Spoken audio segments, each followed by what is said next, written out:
Hey, everybody, this is Eytan from CommonTime Pathways. I'm really excited because we're joined here by the Lamont School of Music at the University of Denver. Stephen Campbell is their director of admission. He's also become a good friend, and we're excited to talk about Denver, about the University of Denver, and what DU has to offer musicians in particular. So go just say hello. How are you, Stephen? I'm doing all right. I'm doing all right. Thanks for having me on. It's great to be here. No, this is really great. So talk to me about how long have you been at DU? What's your track record there? Yeah, I've been at DU now for 10 years, believe it or Wow. not. I started back in 2015, kind of right before auditions started, just thrown into the fire, and didn't get burned enough to leave. So, That's so awesome. here, yeah. Well, what kind of programs is Lamont really famous for in the music sphere? Yeah, so we're largely speaking a performance-focused school. That's traditionally been our background. So we eschew the music ed side of things and really focus on the Bachelor of Music and Performance, in composition and jazz studies, and then we have a great recording and production program, which I'm sure I'll talk about at some point during our conversation. And then we have a Bachelor of Arts, so that's on the undergrad side. We're part of the University of Denver, right? So we're not a standalone conservatory, even though we do focus on that conservatory style programming. Hmm. That BA, though, is really important for us because that allows our students to take full advantage of all of the wonderful things that DU offers more broadly. That's And then we have a cool. whole slate of grad programs too. Masters and artist diploma. We do not offer DMA. So Gotcha. AD is our terminal degree. Nice. That's really cool. So a BA for undergrads, all undergrads. It's not a Bachelor of Music. It is a Bachelor of Arts, right? That's right. That's That's right. cool. So we have actually two Bachelor of Arts degrees now. We have the Bachelor of Arts in Music, which is still a pretty performance-heavy program. It's still about twice the amount of time in the major as your typical university BA. So it's still pretty intense, but less intense than that Bachelor of Music program. But we actually just rolled out a program we're really excited about, which is the Bachelor of Arts in Music Studies, which is a non-auditioned music degree. It Whoa. focuses more on the academic music, and then the music that you would be making in that program is in any of our ensembles. There's no specific ensemble you have to be in, so it could be a steel drum ensemble instead of Whoa. orchestra. And so our hope is that we'll be including more and more of the DU community in our walls here at Lamont. That's really cool. So you're telling me that a student who wants to be a music major but might not want to necessarily pursue the conservatory track of music has an option to get a music degree in anything just about. But is it a performance degree? Is it applied? No, yeah, Is there any kind of there, like what? So yeah, no, and I'm trying to dig in. Like what do I look like if I'm 17 years old trying to figure out if that's for me? yeah, there aren't lessons required by the program. Hmm. There are ensembles required by the program, so there's a music making component. But it's really, I think, the type of student that would thrive in this program is someone who maybe came to music a little later in their high school career. I mean, I think, as you know, Ethan, the reason, one of the issues we have in music as a whole, music education as a whole, is that there's such a high expectation for the level of the students that we're looking at to bring into our performance programs, so much so that if you haven't been taking lessons or playing for an extended period of time by the time you come to the college age, it can be difficult. It can be difficult to get into Yeah, those programs. And so this BA Music Studies was meant to open the door just a little wider to students that's who cool. don't have the same exact background but love music, right? And want it to continue to be part of their life. It That's also really lends itself well to a double major. So I That's can cool sure, because I know yeah, there's a lot of people who would love to double major in music if it didn't necessarily have an audition requirement. that's right. And as you know, so many performance programs are credit heavy. So it can Yeah. be more difficult to double major when you're in a performance program. Not impossible by I any am means. familiar with More that particular Yes, problem. yes, you are. I did it. Yeah, that's right. So it's more difficult to do that. This way, it's a little easier to do that kind of more typical double major program. You do that English plus music, or a Wow. science plus music even. And That's so we're really really cool. excited. This is the first year we're running that out, and we're really excited to see how it goes. All right. I mean, this is awesome. So you're hearing about it here, maybe first, Right. but Denver University, University of Denver, excuse me, DU, Hmm. has a Bachelor of Arts in Music Studies that is non-auditioned and lends itself to double majoring in something else. That is Absolutely. really cool. I mean, Really it's cool. awesome when you think about it because conservatory, like you mentioned, requires years of training. And to have a program that doesn't necessarily require extensive years of training really opens the doors. This is about access. This is about diversity of programming, diversity of thinking, which really is going to hopefully blow Lamont, you know, out of this world in terms of the kind of perspectives that you bring in. You mentioned steel drum Absolutely. ensembles, different kinds of Ethnomusicological. ethnomusicological. Oh, using it as an adjective is hard. A whole bunch of ethnomusicological groups. That's really awesome. Like, can you talk a little bit more about the production program? Does that also have any ability to transfer over? Is there an audition for the production program? Can you talk about Great that? question. Actually, before I transition to that, something you said made me sparked my interest, which is Yeah. that diversity of background and perspective and interests that we're bringing in with that program. Frankly, we're really excited about what it's going to do for our performance programs. I mean, we're still traditionally and predominantly a performance style school, so we have a lot of Bachelor of music students, but we're really excited to bring in students from a slightly different background who are going to just kind of change the way we do things. Anyway, so we're excited That's about the kind cool. of discovery and joy that they're going to bring. That's Okay, cool. recording production. So our program right now specializes in small incoming classes and a lot of time in hands-on training. So you'll know, if those of you that have looked into recording production programs, that there's a lot going on, but broadly speaking, they fit into two categories, right?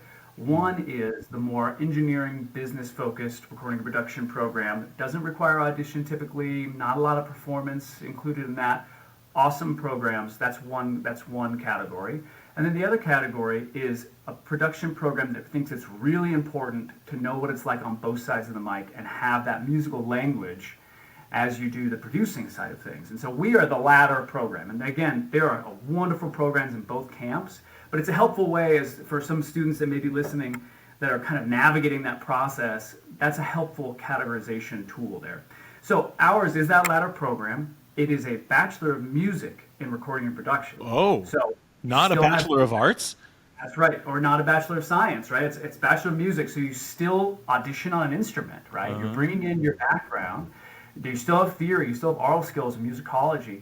You still play in ensembles. But in addition to that, you have this really robust recording and production track, a set of the curriculum that adds to what you're doing. It's, again, we probably try and bring in between 5 and 7 a year, so it's not a big Oh, program, cool. meaning that it's only undergraduate, so there's only around 20 to maybe 30 at any given time. So a ton of individualized attention, a ton of actually doing the work.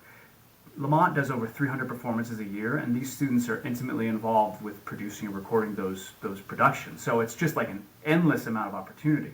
And then it culminates in an internship. So it's this kind of great melding of the technical part of things with experience and then with the music background and music education. So it's really a very popular program. It's one of our most popular programs. Oh, that's really cool. And I can imagine that it has really high job placement at the end of it too, which is kind of cool. That's right. If you're in that internship already, you're already like nested within the industry and can jump right from there. What's Yeah. that industry like in Denver? What's the arts and music scene going on? It's a great question. You know, I don't know if you saw the NEA publication. It's been a year since it came out. They found that Denver They've been had pretty the poorly highest- funded for that year, but that's fine. Oh yeah, no, you're right. Too Go long on. ago. It found that Denver had the highest per capita engagement in the arts of any city in the country. Whoa. Highest per capita engagement in the arts. Coming from So, Boston, that's offensive to me, but okay, go isn't on. that crazy? Like, Yeah, in New that is York, crazy. Boston, LA, but per capita. So it tells you a little bit about the saturation of arts in the population here in Denver. And so I always like to say, frankly, from our students' perspective, it's a perfect Goldilocks situation because you have audience members who are engaged, people who want to be coming to these concerts. But because of where we are and the size of city we are, it's not oversaturated in professional musicians, right? It's strong, but it's not oversaturated. So you have a lot of opportunity with a willing and interested and engaged audience, not just in Lamont, but outside in the Denver area. That is really cool. So do you have a lot of kind of interaction between Lamont and the wider environment? Are there collaborations with community groups or professional ensembles or things like that? Absolutely. I mean, many of our faculty are connected to the Colorado Symphony and Opera Colorado. the ballet that is here as well. Now, Lamont doesn't have a dance program, but obviously the ballet hires musicians for the orchestra, which is wonderful. So it's very common for our students to be subbing in those institutions. Also in the Opera Colorado Chorus, very often our opera director has been the chorus master of Opera Colorado for a number of years. And then Denver has this really robust kind of regional orchestra and theater world, right? So all of our alumni, many of our students end up making a pretty decent living just playing in the regional orchestras here in the Denver metro area. Like, it's a very vibrant and robust offering. That's really cool. I got to say, that's really cool. Denver in and of itself, though, I mean, you're kind of on the cusp of this crazy change. I mean, a lot of people in the world want to move to Denver because to the east and to the west are two very different things. Talk about what it's like to wake up to that. Yeah, there was a while there where Denver was the fastest growing metropolitan area in the country. And it's no longer quite on that trajectory, but it was at the top of that list for a number of years. And so it really is growing quickly. You know, it's interesting. It definitely feels like it's more vibrant. There's more going on. But somehow the culture of Denver remains, I would say, friendly and outdoorsy. That's definitely that is on track. That is definitely, it tracks right? for Denver. It doesn't mean that you can't come to Denver if you're not like hiking 14ers all the time. It's more about just like really liking being outside. I mean, we have 300 days of sunshine every year, right? People sometimes think Denver is this kind of snowy wasteland if they're not familiar with it. I just learned that too. It's very temperate. So we actually get grumpy. If you're out here and it rains for like 2 days in a row, people will be like, you know, one day everybody's like, "Look, this is fun," and then the second day they're like, "Oh, give me the sun." When's it sunny again? Yeah, we're so used to it being sunny and bright. So I think it attracts just that kind of spirit in people, regardless of whether or not they're actually out there hiking. It just that kind of sense of things it pervades. Well, that's really cool. So back into Lamont really quick, and I know that you have a lot of opportunities to, you know, both go outside of Lamont and into DU as a whole for other courses, other majors, other people to connect with, and you also have the community outreach and the community engagement with different organizations within Denver that are arts-focused groups and things like that for young musicians to really take advantage of, which is really cool. Can I ask, what's kind of the relationship within the conservatory? So if I am a student who wants to be a professional opera singer, or I am a student who wants to study, the cello and be a phenomenal cellist in an orchestra at a ballet, for example, what is it that I should? Why is it that what does Lamont do for me? Yeah, no, I think that's a really good question. I mean, like I mentioned before, we were talking about the BAs.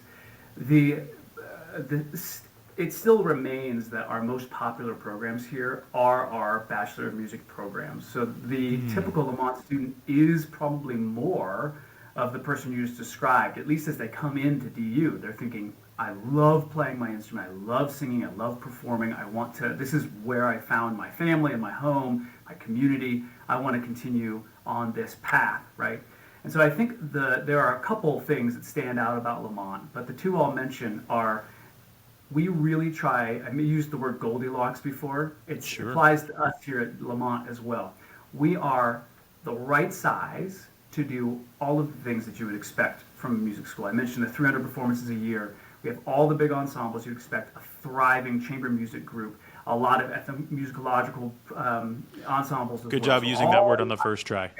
I didn't mess up ethnomusicological, but then I messed up the word ensembles, which is easier. So you can stumble. So all of those things are there, all of these performance opportunities, but we are small enough. We're not keeping it huge. We're small enough to keep that individual attention at the highest level, right? So students who study performance or composition or recording production I mentioned, or jazz at Lamont are one of an intimate studio. So they're going to know their faculty, they're going to get a lot of face time, the faculty is going to know them, they're going to know their peers, and they're going to be doing their craft all the time, right? Cool. I mentioned you're a singer as well.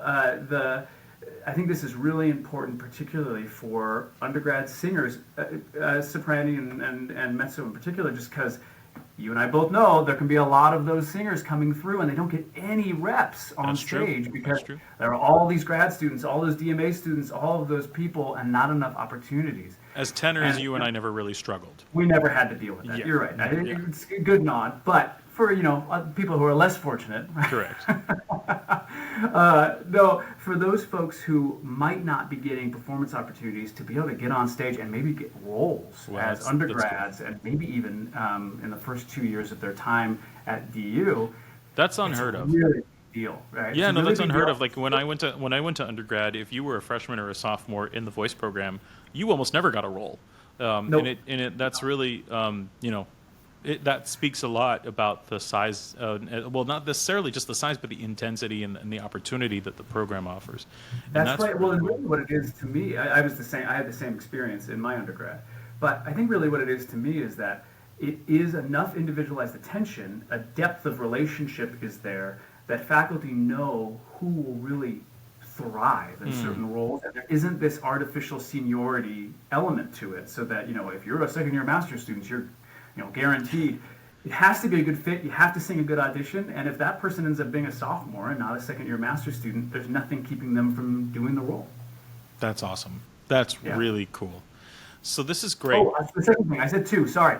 The second thing was that Oh. we have some of the best performance venues in the country. Oh. And there's really no way to explain it other than please come out and see them. I have never given a tour in which when I open the door to Gates Concert Hall, our premier space, the tour doesn't go, Gates Concert Hall. I gotta Google Gates? this. I'm gonna Google this right now. you gotta take a look and come out. It is Like Bill very and Melinda Gates. It's different Gates. We need some of that Bill and Melinda Gates money, though. Who do I talk to about that? Gates Concert Hall, Denver. It is spelled the same way. It is spelled the same way. We have a virtual Whoa, tour that look at that provides a thing. zone there. Holy It is an incredibly smokes! perfect space. I mean, we have, you may know this, Eytan, but we have a production company here, the Newman Center Presents, that brings in people from across the world to come perform in Gates Concert Hall, and routinely it's one of their favorite places to perform. Dude, that is stunning. I'm looking at it right now. It's gorgeous. Yeah. Please, if you're listening to this, go online, check it out, come out and visit if you can. And then imagine yourself performing on the stand at the But center of the honestly, stage. Yeah, no, seriously. that's Like, just one. That's one of the venues. We have a wonderful recital hall as well, and a recital salon, and beautiful rehearsal spaces. Recital Our salon? building is built on separate foundations, so that there's no sound pollution from one fun. space That's to cool. another. That's cool. They really thought through all these things when they built this building. What? Talk to me about a recital salon. What is a recital? Is it just is it like a student lounge with a stage? What is this? It feels like it should be with that name, huh? Doesn't it? I think it's probably some historical phrase, but really what it is an 80-seat concert venue. So it's not super huge. Yeah. It's fairly intimate. It ends up being used often for enhanced or jazz instruments because the acoustics can be arranged a little bit better, and it's not quite so loud as one of those. And I don't know about you, but whenever we did student recitals in a concert hall that seated 400 people and only 35 people came, it just feels like no one's there. So that must feel That's right. really I mean, nice to feel the audience is full. It's really nice. Although it's funny you say that because the hall that I think is most of our students' favorite place to perform their recitals in is Hamilton Recital Hall. It seats 250, so you feel like maybe that's getting a little on the large side, but the way it's set up is in this kind of cathedral style, and so the seats are kind of clustered right in front by the stage. But then it has this high arcing ceiling, and it's where we house our organs. So it's just this incredible visual space. But you have this idea, you have this feel of this big space, but all of your audience members are right there with you, and like at your feet, kind of, right? So it really cultivates that awesome recital feel. Well, that's awesome because even in that in either of those two spaces, they're much more acoustically interesting. I think the recital salon though is hilarious. I just saw a performance of a master's French horn player who did, I kid you not, it was a piece for solo horn and electronic music. And it was awesome. And I feel like in that moment, like when you're the only one on stage, but there's this soundscape that you can create, that would be epic. Anyway, check that piece out. It's really fun. And I love that innovation too. Just somebody had to think through how are they going to do this, something that no one has ever done before, perhaps. It's wild. It's wild. That's honestly one of the best things about working at a music school is you're surrounded by that kind of innovation and creativity all the time. That's really cool. Hey, this was a ton of fun. I'm really glad Yeah. that we got to talk about Lamont, about University of Denver, and I'm really glad that you're on CommonTime, which is really exciting. You know, and if you are listening, know that that Stephen right here and the University of Denver are going to be having a featured event soon. So please go to ctpathways.com and register for that event. It's very exciting. It is free, by the way, if you are an applicant and you want to come and register and learn more and talk about DU and talk about what it might look like to go to school there. You are more than welcome to introduce yourself. If you can't make the event, shoot Stephen a message through CommonTime anyway. It's always a great way to meet people, a great way to talk to people, and then we'll just see you there. So this is really exciting. We're happy to have you, Stephen. We're happy to have University of Denver and Lamont with us. This is really exciting. And, you know, hopefully we just get to connect the world with a bunch of musicians in it. That's why we're here, and it's great to be a part of it. Thanks for having me. Heck yeah, man. This is great. Thanks so much.